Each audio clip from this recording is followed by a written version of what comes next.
Let's move to the tribunal side and how the tribunal balanced the party autonomy with the public policy considerations. Here we talk more about public policy when actually determining arbitrarity, and particularly in the cases of disputes deemed not arbitrable due to the public policy concerns.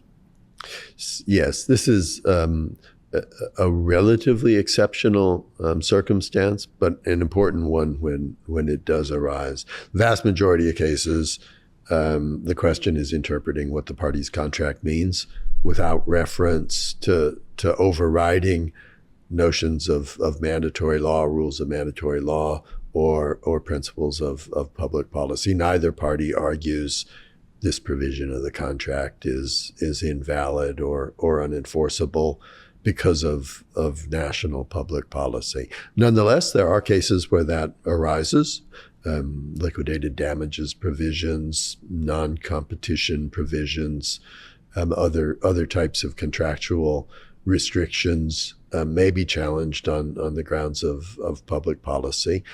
Virtually all private international law regimes recognize this possibility and provide both for the rules of the law chosen by the parties.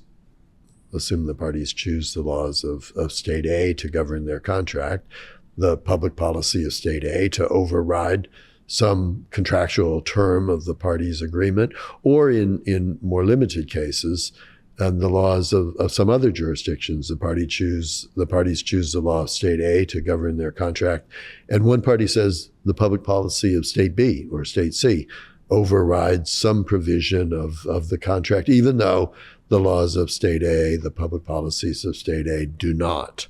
And those are very challenging circumstances for the arbitral tribunal. In most cases, as I suggested previously, arbitral tribunals have particular respect for the party's commercial bargain, and therefore, I think, are reluctant to apply public policies, whether they be that of in my example, state A, the law chosen by the parties, or some other state, but nonetheless will, where the public policy is clearly defined and plainly applicable, apply those public policies to override provisions in the parties' agreement.